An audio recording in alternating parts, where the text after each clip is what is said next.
निम्नलिखित मन्त्रहरूद्वारा रक्षाबन्धनको पूजा गर्नुपर्दछ। यसमा नारायण कवचको पाठ गरिन्छ। नारायण कवचम ओम पूर्वे रक्षतु गोविन्दम आग्नेयां धरणीधर यां रक्षतु वाराहो नारसिंहस्तु नैऋति वारुण्यां केशवो रचेत् वायव्यां मधुसूदन उत्तरे श्रीधरो रचेत् दशन्यां तु गदाधर ऊर्ध्वं गोवर्धनो रचेत् ददास्तु मयीधर एवं दशदिशो रचेत् वासुदेवो जनार्दन यज्ञाग्रे रचितां शङ्ख पृष्ठे वै पद्ममुत्तमम्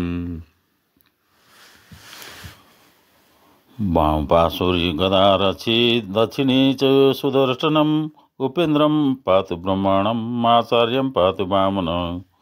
ऋग्वेदमच्युतो रचेत् यजुर्वेदमथोच्छज कृष्णो रचेतु सामानमथर्वाणां च माधव कृष्णो रचेतु सामानम् अथर्वाणां च माधव उपविष्टा च विप्रांस्तान् निरुद्धो विरचेतु रचयिनं च यतस्थानं तत्सर्वं रचेदाधरी वेदमन्त्रैस्तु कर्तव्यां रक्षा शुभ्रैस्तु सर्षपै कृत्वा पोटिलिका पूर्वं बन्दी या दक्षिणकरे रक्षा सूत्र पूजन गर्दा भन्ने मन्त्र ओम रक्षणं बलगानं वैष्णवीमिदमान्तं बलमुत्किरामि यमे निष्ठो यो यममात्यो नीचखानेदमान्तं बलगमुत्किरामि यमे समानो यम समानो नीचखानेदमहान्तं बलगमुत्किरामि यमे सबन्धुर्यम सबन्धुर् नीचखानेदमहान्तं बलगमुत्किरामि यमे सजातु यम सजातु निजखाने कृत्याङ्किरामि ओम सुराडसि स्वपत्न्यः सत्रराडस्य भीमातिः जनराडसि रच्युः सर्वराडस्य मित्रः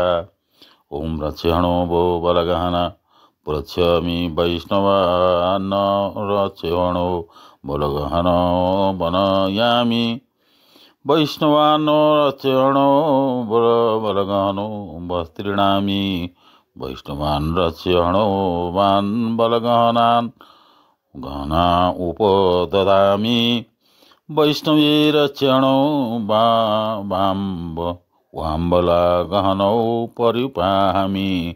वैष्णवी वैष्णवमसि वैष्णवास्त ओम सप्तऋषय प्रतिहिता शरीरे सप्तरक्षन्ति सदमा प्रामादं सप्तं सोपतो लोकमी युतस्त्रं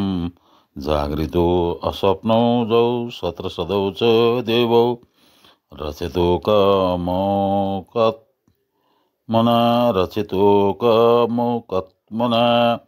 इति रक्षाबन्धन पूजा विधि। इस प्रकारले रक्षा सूत्रको पूजा गरिकन यहाँ माथि उल्लेख गरिए अनुसार हामीले चाहिँ पोटलिका बनाउनु पर्दछ। यस्तो तरिकाले यो रक्षा सूत्रलाई मन्त्रयुक्त गराएर